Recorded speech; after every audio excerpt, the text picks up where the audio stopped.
mobile. Are you on? Oh, Yeah, got it. We got it. you got it? Yeah. Thank you for having me today.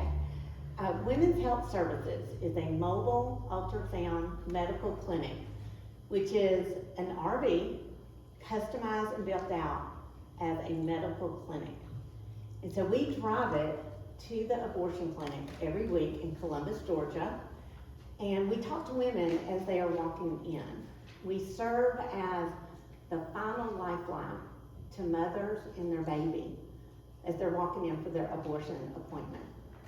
And in 26 months, over 200, God has saved over 260 babies' lives.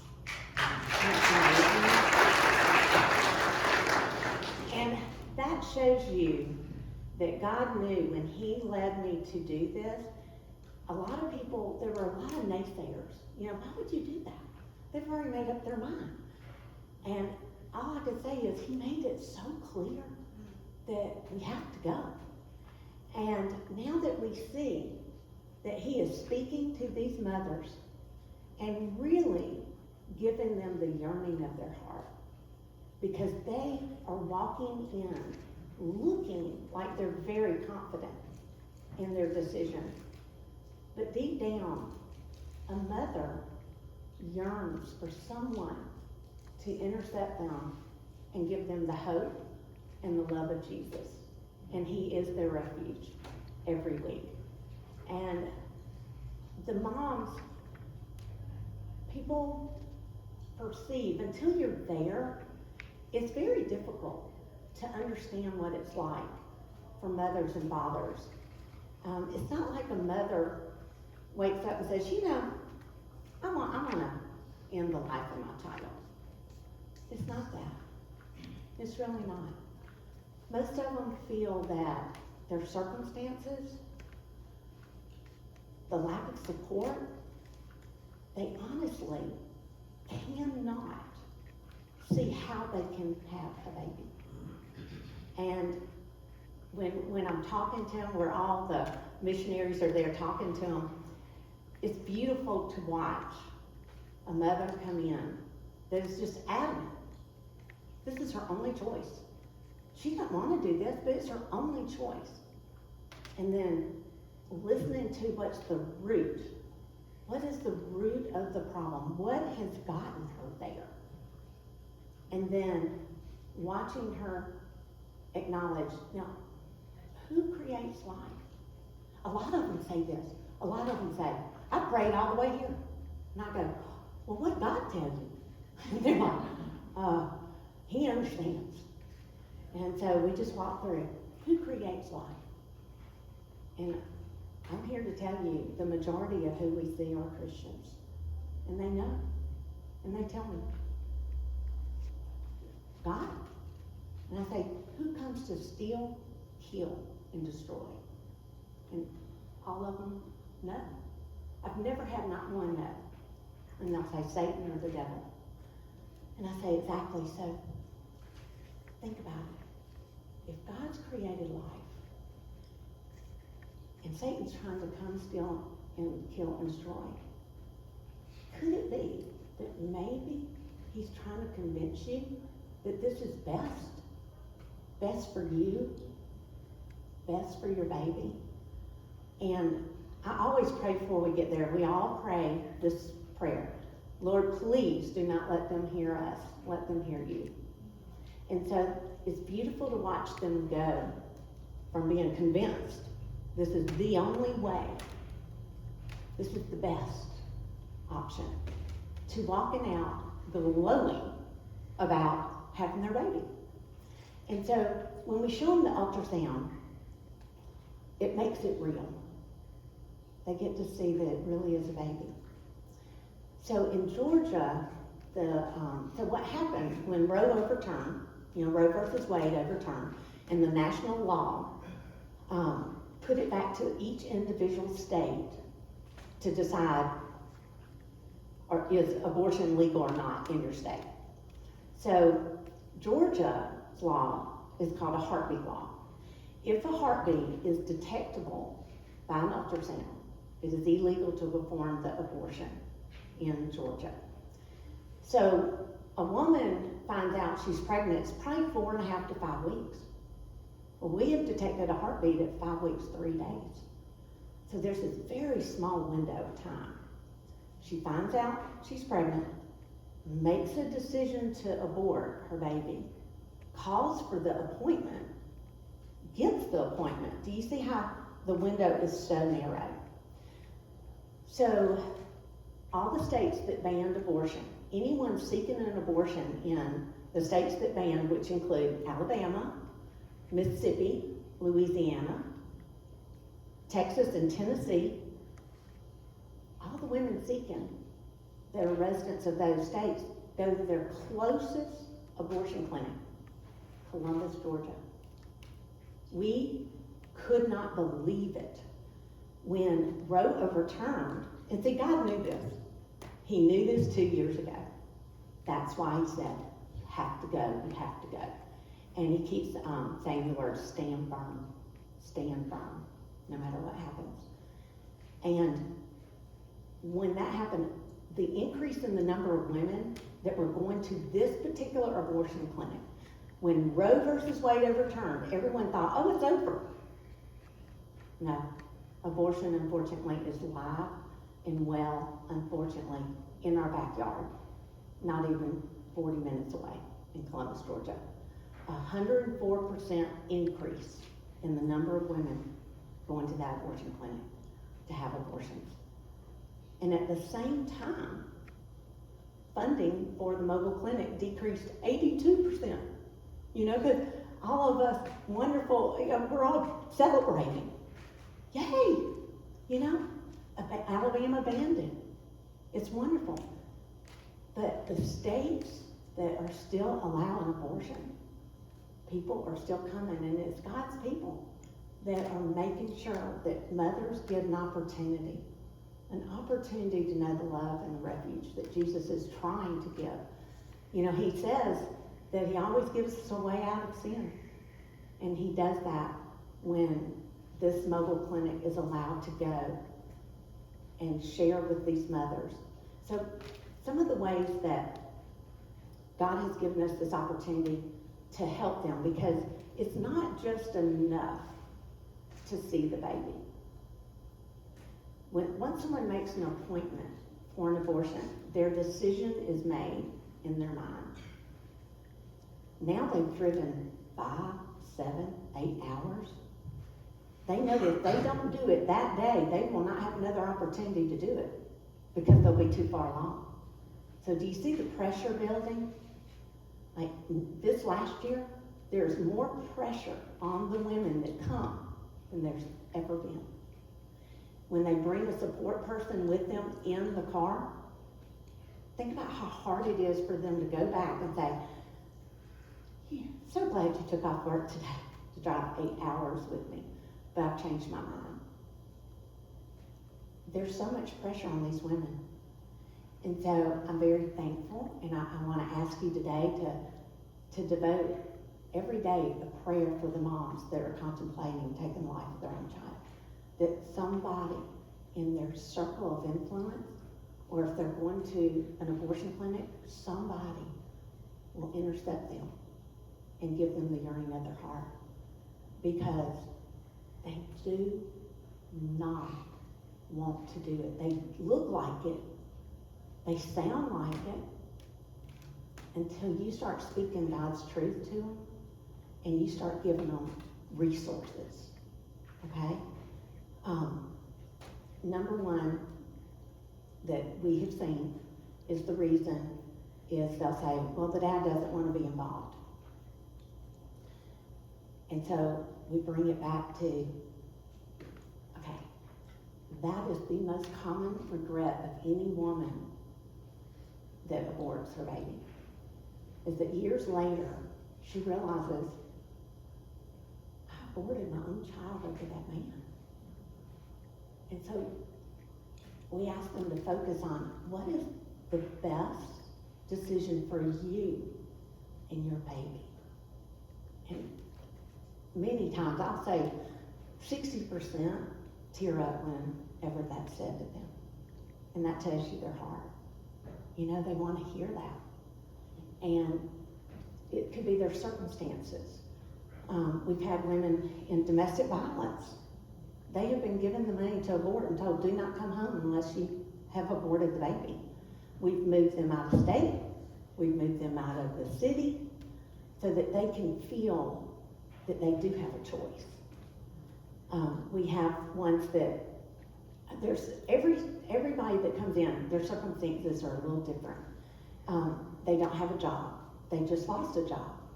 They have a job, but they're not making enough money. So we have resources where there are caseworkers that will work with them to help them find a job if they don't have one. If they have a job, always we research to find out a similar job that pays the most money for that job. They love this. They've never had someone step in and try to help them like that. It could be housing. We've had homeless mothers, and we get them established. Sometimes we have to put them in a shelter for a while, but then move them to housing. Because if you don't follow up with the mothers, you can't expect them to maintain that decision for life, no matter how much their heart wants to do it. The world works against mothers to have their babies. And we know that is not God's plan. It is Satan's plan. And it is worth over 60 million babies in the United States alone have been aborted since abortion, that we know of, since abortion was legalized. And so I thank you for even having me here, because there's so many people that tell me that it just doesn't seem like it's in the forefront of their mind, but it is in the forefront of God's. I've been told so many times by pastors that that's the heart of God. See, God has a purpose for every life, and you all know this. And Satan is in there snuffing out these lives where they're supposed to be in the safest place in their mother's womb. And he does it before most people even know there's a baby. And then what happens is he makes the mother and the father think it's the best plan, right? And then as soon as they do it, and these are women, because I work with women after abortion and men, and I help them get to healing groups, therapy, and this is what they tell us, that they immediately feel distant from God. So do you see how Satan's working? You'll be fine. And then as soon as he does it, he separates them from God. And then they go on this path, and they go into all these side effects after abortion. And so many people wonder, what's wrong with their friend? What's wrong with their sister? But right now, 1 out of every 4 women, by the time they're 45, have had an abortion. And so the closest people to you, you don't even realize, have felt this emptiness and need and pressure. What I've learned about with telling you the majority of them are Christians, a lot of women and men, the more involved they are in church, the more pressure they feel that they can't have a baby if it's not what they think is the perfect situation. If they're leading a young girls group or a youth group, they don't want to let them down. They'll be a bad example. And so we try to share with them, but what kind of example would it be if you could show them that when it was hard, you did what was right, and you did what God asked you to do, and not follow in Satan's trick to trick you into doing the other. And so it's really beautiful. I'm going to tell you another scenario that is something that God has shown me in the last 10, 11 years of being in the pro-life ministry. Women that have come, we've had 6 women that have been raped, and that is why they are there.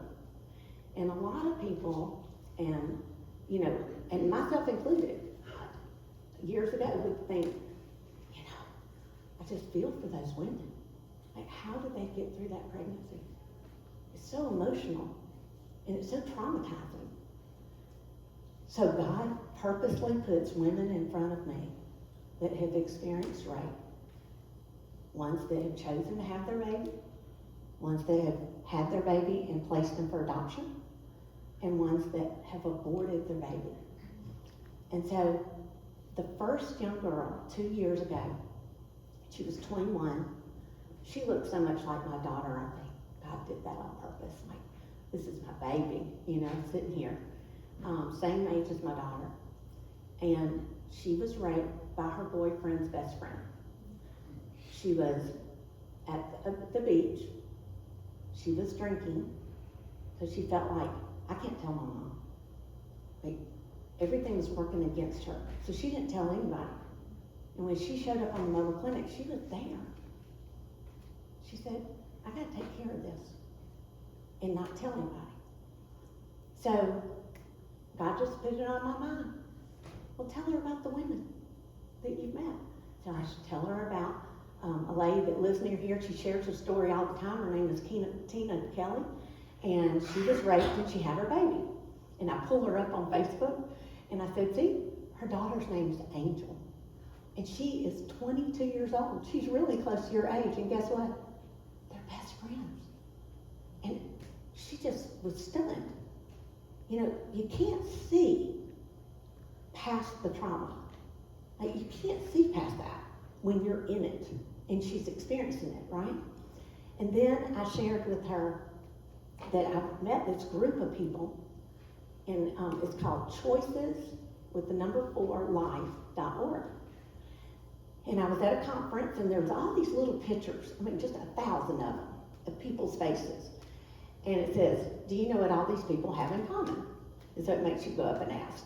I'm a curious person. Of course, I went up and asked. And they said, every one of these, their mother was raped, and she chose to have them. And we're in an association now so that we can all support each other. And I just thought that was beautiful. That there were that many. Well, that day, when I met a lady that shared with me, she had aborted her baby, and she said, Pollyanna, I thought the most traumatizing day of my life was the rape. Until many years later, I woke up and I realized I took the life of my own child over that man. And that was the most traumatizing day of my life. And that young girl listening to these stories started realizing that was just Satan's way of tricking her into making her think she couldn't love her own child. And I'll never forget that day, because it was within 3 weeks of the first time that we went to the abortion clinic. And she hugged my neck when she got off and said, thank you for letting me know I could love my child. And so she's had him. He's a beautiful little boy. And so I just want you to know, we see so many women, their hearts are aching, and men that are there. I've had men outside crying. I've had them going up and knocking on the door, begging them to come out. It's just so many different scenarios. And so I appreciate that you brought me here to share with you really what is happening every day in our backyard. Because God expects us all to come together and fight for life that He has created. And you've given it a priority. You're showing God, this is important to me. And I'm not just going to let it happen. And I cannot thank you enough. Right now is the hardest time in all the time that we've been there. Because in the last 6 weeks, the abortion clinic is getting very desperate. Our goal is to close it, okay? That's our goal. And so the business we've taken away from them, the people that when they call, they literally tell the mothers when they call for an appointment, they say, if you get on that bus, our doctor will not see you. Can you believe that? So it's a miracle that one person gets on that bus. It is truly God out there. Because if you're being told, do not talk to them. And you would think that would be a red flag, you know. You'd think, well, something's wrong with this clinic for them to say that to me. But they're so desperate and they don't want to not be seen, they're going to do whatever they tell them. And so, but the reason, this is another reason why God had us do this. When the law changed, making it illegal, district attorneys everywhere are going, yeah, but how are you going to prosecute if it's illegal? They're not going to self-report. They're not going to tell. There's no way for us to know if they abort a baby that a heartbeat is detectable.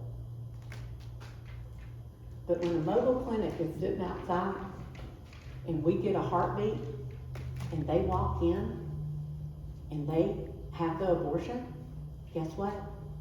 First time there's evidence. See, if they went to the doctor the day before, 2 days before, they could say it was a miscarriage. There wasn't a heartbeat. Literally minutes after they get off the mobile and they go in.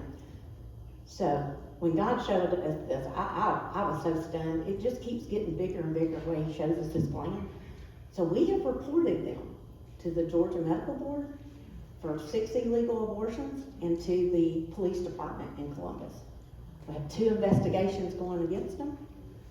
The revenue is dwindling over there, and they are coming out fighting us like you have never, ever seen. And so I am going to ask for special prayers against spiritual warfare, because Charlotte, they know that what we're up against is pure evil. When we go out, we have the mobile clinic parked right there at the abortion clinic.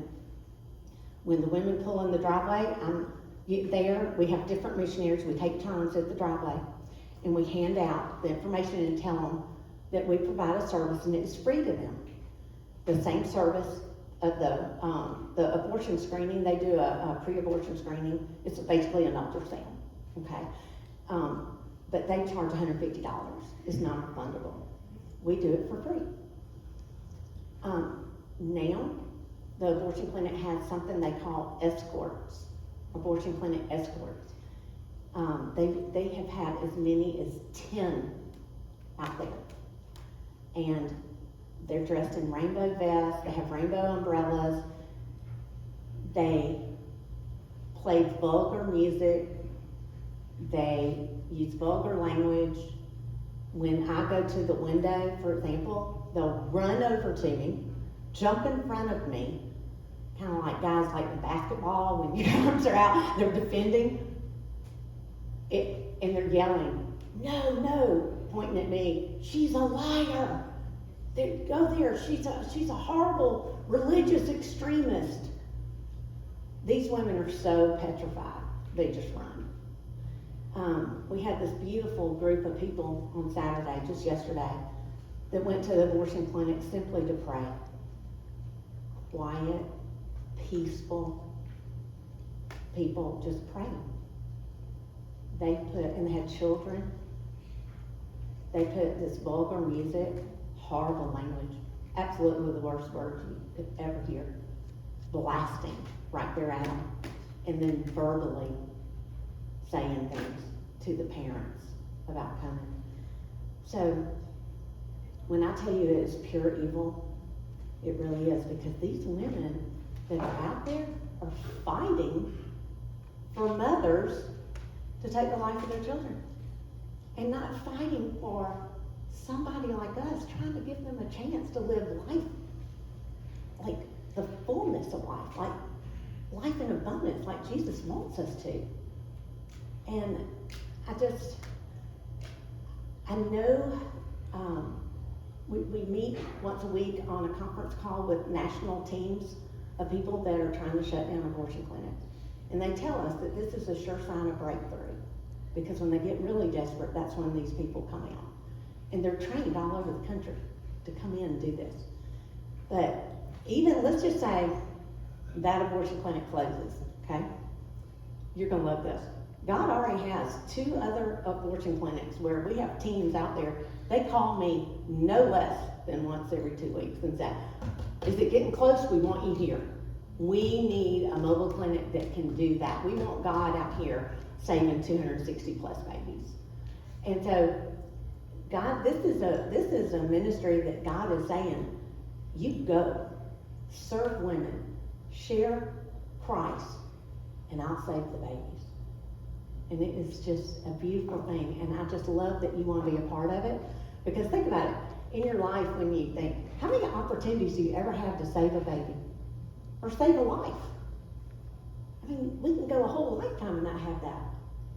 But with what you're doing, think about it every week. You're a part of it. And I just can't thank you enough because it does take funding. You know, we can't go without it. And the prayers, they part the sea. So every week, your prayers, do not discount them. They are what's parting the sea. That is what gets the women out. Because can you see everything that's against them now? Everything is against them. But prayer is the way to part the sea. And I thank you for that. And thank you for supporting and asking me to come and share. I put these in the back on that table, and it's got, this is a little gold pin, and it's 10-week, it's the age of a 10-week baby in the womb in their feet. And it's exactly the size of them for each of you to have. And I have the envelope there if you want more information. So thank you again for having me. I appreciate it.